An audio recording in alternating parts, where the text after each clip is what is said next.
Selanjutnya nih pertanyaan, wah enak paling enak bagiannya satu sama ya. Saya waktu di Batam, Ustadz habis-habisan nanya saya nggak bisa berkelit. Sekarang Ustadz harus jawab ya, janji. Terima kasih. Lalu Ustadz, nih, ini kan antara keyakinan ada Jabariyah, ada Qadariyah, ada Ahlus Sunnah wal Jamaah. Sekarang ini bisa kelihatan nggak yang berpaham Jabariyah atau mereka semau-maunya saja pindah-pindah keyakinan ini? Yang selama ini mengaku Ahlus Sunnah, mulutnya berkata Ahlus Sunnah, justru sekarang bisa kelihatan dia Jabariyah. Artinya tidak ada, ya udah terserah aja lah, mau mati matilah. Kalau Ahlus Sunnah tidak begitu. Ahlus Sunnah, Allah kasih kita ikhtiar, Allah kasih kita al-kasbu, ada usaha. Kalau Qadariyah ekstrim, dia berkata tidak ada takdir. Tapi saya sampai hari ini masih ada ikhtiar usaha. Andai terjadi juga, disitulah kita baru bisa berkata, dari mulut kita berkata qadarullah, ini sudah takdir Allah SWT. Tapi bahwa hari ini kita mendengar Majelis Ulama mengajarkan kita, Kementerian Agama untuk menggulung karpet, kemudian Majelis Ulama mengajak menutup, bahkan tadi saya baca berita Sekjen MUI mengajak pemerintah untuk lockdown. Itu salah satu dari usaha, salah satu dari ikhtiar, salah satu dari al-kasbu, menunjukkan kita Ahlus Sunnah wal Jamaah, kita berpegang pada sunnah, kita bukan kelompok Ahlul Bid'ah. Ahlul Bid'ah waktu itu kan Jabariyah, Murji'ah, Qadariyah, Syiah, Mu'tazilah, keluar dari Ahlus Sunnah. Kita berpegang kepada sunnah Rasulullah SAW. Jadi jangan ragu-ragu untuk menyempurnakan ikhtiar. Ihris ala ma yanfa'uk wasta'in billah wala ta'jaz. Itu saja, bersungguh-sungguh manfaat. Jazakumullah khairan. Minta tolonglah kepada Allah dan janganlah bersikap lemah. Iya. Ya kan gitu Ustaz? Ustaz sudah hafal dalilnya. Baik, nah sekarang Ustaz, kan situasi semakin berat begini nih. Kelihatannya kepatuhan umat kepada ulama itu ada poin tersendiri nggak Ustaz? Seperti sekarang ya. Sebetulnya kan bagi yang sudah daerah merah begini, kalau tidak ke masjid sebetulnya tidak rugi sama sekali, niat sudah dapat pahala. Biasa ke masjid kita akan tidak ke masjid karena uzur juga dapat pahala. Kemudian kita menjauh dari kemudaratan dapat pahala. Tidak mencelakakan orang lain dapat pahala. Patuh kepada ulama juga pahala. Jadi sebetulnya luar biasa dalam keadaan begini kalau kita betul-betul pakai hati dan kejernihan berpikir. Gimana menurut Ustaz? Bahwa ya kita ke majelis ulama tuh ada poin khusus tidak tuh? Kita beragama ini bukan ikut perasaan, tapi berdasarkan ilmu. Makanya la ilaha illallah di awal ayatnya fa'lam. Fa'lam.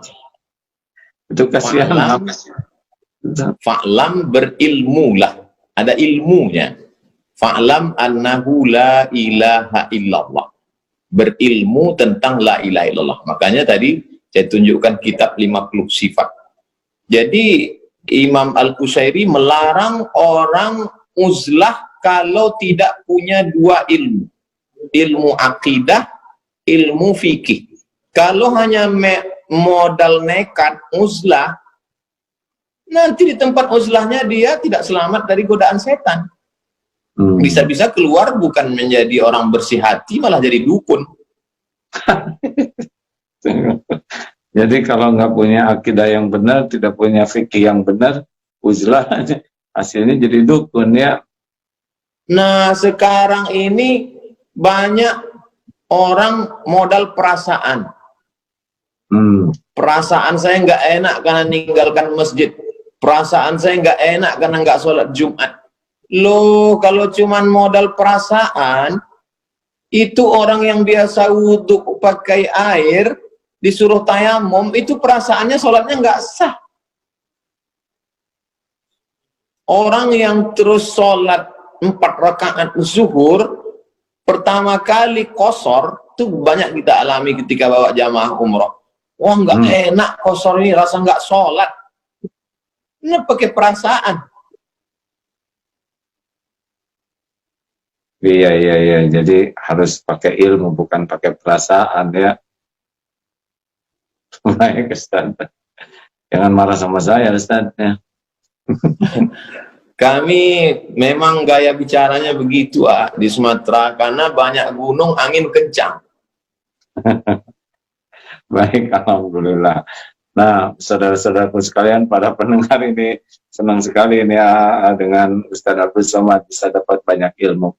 Nah, Ustaz, kemudian dalam situasi yang berat seperti ini, kemudian ya seperti yang tadi dikatakan, kepatuhan kepada ulama itu di dalam Islam seperti apa nih? Kalau ulama sudah mengeluarkan fatwa, sampai sejauh mana kepatuhan itu punya nilai dan tidak patuh itu merupakan keburukan? Ati Allah, ta'ala kepada Allah, wa ati'ur Rasul, ta'ala kepada Rasulullah SAW, wa ulil amri. Dalam tafsir ulil amri itu, di antara ulil amri adalah ulama. Lalu kemudian, dalil yang kedua, Nabi SAW tidak meninggalkan dinar dan dirham. Nabi tidak meninggalkan istana kursi emas. Yang ditinggalkan Nabi adalah al-ulama warasatul anbiya. Ulama pewaris para nabi. Jadi kalau seandainya kita hidup di zaman Nabi, kita ikut Nabi Musa, ikut zaman Nabi, ikut Nabi Isa, ikut zaman Nabi, Khatamul Anbiya, ikut Nabi Muhammad SAW. Sekarang Nabi sudah meninggal. Yang kita ikut siapa? Pewaris para nabi. Siapa? Ulama. Jadi dua saja. Kita ulama berijtihad atau kita orang awam ngikut ulama. Saya bukan ulama, saya orang awam. Saya cuma suka baca buku-buku ulama dan mendekatkan diri pada ulama, maka saya ikuti fatwa ulama, fatwa tuan-tuan guru, fatwa Majelis Ulama Indonesia, karena saya merasa diri saya bukan ulama. Jadi kalau ada di antara masyarakat mengatakan, ini nggak benar nih MUI, berarti dia ulama di atas MUI.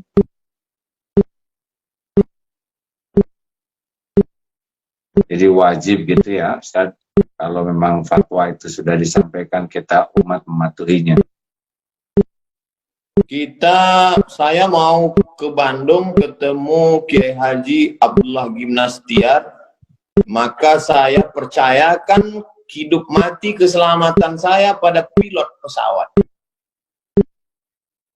Pokoknya kata pilot, pakai seat belt, pakai.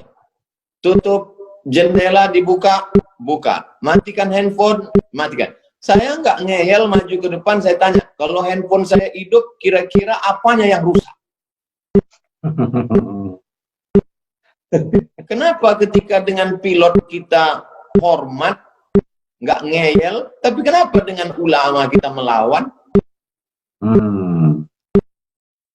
Baik, luar biasa. Alhamdulillah.